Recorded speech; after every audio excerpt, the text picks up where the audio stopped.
Mando and the Armor Test Episode 1, The First Crack. The warning comes through an encrypted channel Mando hasn't trusted in years. No bounty, no coordinates, just a fragment of weapons telemetry and a single line of text, Beskar failure recorded. Grogu feels the disturbance before Mando finishes decoding it, a sharp ripple in the force that carries disbelief more than fear. They trace the signal to a fringe research outpost orbiting a red dwarf, its power signature unstable and bleeding into space. The station looks abandoned, but not dead. Mando boards with caution, every step measured, his armor as familiar as his breathing. This place feels like a trap built by someone who understands what Beskar means. Inside, the corridors are scorched in precise patterns, not blaster fire but something cleaner, sharper. Grogu pauses beside a melted bulkhead, touching the air where metal once was. Whatever did this wasn't wild or uncontrolled, it was tested. They reach a sealed lab. Haloricords activate as soon as Mando enters, displaying armor plates suspended in magnetic fields. Beskar samples, Mandalorian grade. One by one, a focused energy pulse strikes them. Most deflect it, one doesn't. The recording freezes on impact, a hairline fracture spreading across the Beskar surface. Mando stands still. He's faced monsters, Jedi armies, but this is different. Beskar isn't just protection, it's certainty, tradition, identity. Grogu senses the shift immediately. Not panic, something colder. Vulnerability. He looks up at Mando, placing a hand lightly against the armor, as if checking whether it's still real. The lab's systems power up again. Defense drones emerge, armed not with blasters but with prototype emitters humming at the same frequency as the test weapon. Mando engages without hesitation. The first shot glances off his chest plate and burns instead of bouncing away. Not through. Not yet, but close. Mando adapts instantly, changing angles, using cover instead of trust. He disables the drones with precision, but every impact leaves faint heat scars where none should exist. Grogu focuses, subtly nudging trajectories, slowing pulses just enough to matter. When the room finally goes quiet, the truth settles heavier than the smoke. Someone out there is building weapons meant for him. Not to kill Mandalorians indiscriminately, but to prove they can bleed. Back on the ship, Mando removes his gauntlet and inspects the scorched Beskar beneath. The metal holds, but the mark remains. Grogu watches, calm but alert. This isn't the end of safety, it's the end of assuming it. Mando and the Armor Test Episode 2, Measured in Fire. The coordinates hidden in the lab's core data point deeper into the outer rim, toward a mobile testing range disguised as a drifting scrap convoy. Mando doesn't like moving targets, especially ones that know how to hide fear behind numbers and simulations. Grogu feels the intention behind the signal, not pursuit, but invitation.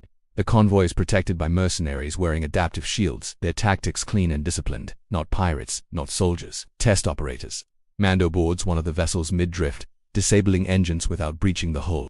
He moves slower now, not from doubt but calculation. Every step respects the possibility of failure. Inside they find a firing chamber built like a shrine. Armor silhouettes line the walls, each etched with Mandalorian sigils copied imperfectly, without understanding. Grogu recoils slightly. The force here feels dissected, measured, treated like a variable instead of a living thing. The test weapon reveals itself, a modular lance emitting phased energy tuned to Beskar's molecular density. Not enough to shatter it outright, but enough to weaken it with repeated exposure. Death by certainty erosion. The mercenary commander appears via hala.com and curious. This was never about conquest. It's proof of concept. If Beskar can be breached, Mandalorians become manageable again. Mando doesn't answer, he fires. The fight is brutal and efficient. The lance strikes his shoulder plate directly. Pain flares not from the hit, but from the heat spreading under the armor.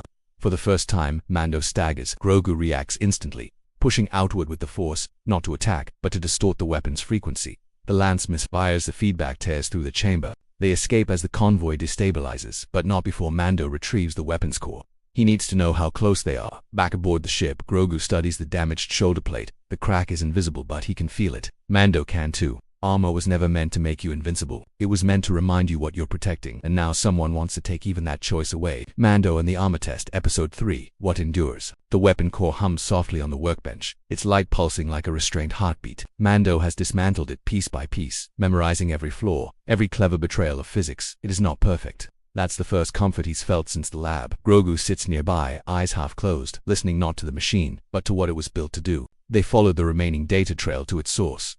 A remote forge platform anchored inside an asteroid scarred by old Mandalorian battles. The choice of location is deliberate. Psychological. Whoever built this wanted Mando here, surrounded by echoes of fallen armor and broken creeds. The platform greets them with silence, no guards, no alarms, just an open hangar and a single message repeating on a loop. Proof requires witness. Grogu stiffens. This place isn't a trap in the usual sense, it's a demonstration. Inside the forge chamber, the architect waits, not a warlord, not a fanatic. a scientist who speaks calmly about balance, escalation, inevitability. Mandalorians adapted to blasters. The galaxy adapted back. This is progress, stripped of romance. The final test is simple. Mando stands in the chamber wearing his armor. The weapon fires at increasing intensity, not to kill but to force a failure, to show that Beskar, like everything else, can be outgrown. The first pulse hits. Heat blooms. The second strains the armor's structure. Warning indicators flash inside the helmet. Grogu feels the danger spike and steps forward, not with fear, with intent. He reaches out, not to shield the armor, but to Mando himself, lending steadiness, timing, awareness. The pulses keep coming, but Mando moves with them now, angling, absorbing, enduring. The armor holds not because it's invincible, but because the one inside it refuses to yield. The scientist stops the test. Data complete, conclusion reached. Mando destroys the forge anyway. As the platform collapses, Grogu looks at the scorched, battered Beskar. It's imperfect now. Scarred, proven. Armor can fail. Resolve doesn't have to. As they leave the asteroid behind, Mando says nothing. He doesn't need to. Grogu already understands Beskar is strong. But the way was never forged from metal alone. Mando in the armor test, episode 4. The weight of the way. The ship drifts between systems, engines low, the kind of emphasizing silence that follows something finished but not forgotten. Mando replaces the damaged shoulder plate himself, reforging the Beskar instead of discarding it. He leaves the faint scar visible. Grogu watches closely, sensing intention in every strike of the hammer. The galaxy responds faster than expected. Rumors spread of a weapon that can wound Mandalorians. Some exaggerate it into a myth. Others dismiss it as propaganda, but the idea alone is enough to shift power. Mando hears the whispers over open channels and ignores them. Fear travels faster than truth. A message arrives from a small Mandalorian covert, not asking for help, asking for guidance. They've heard the same stories. They want to know if Beskar still means safety. Mando records a short reply. No speeches, no reassurance. Armor protects, he says. But it's not what keeps us standing. Grogu feels the weight lift slightly after the message is sent. The test wasn't only aimed at Beskar, it was aimed at belief. Their final stop is a quiet moon, where Mando buries the last remnants of the weapon core deep beneath stone and iron. Not destroyed, but removed from reach. Some knowledge doesn't need to be erased, only denied a future.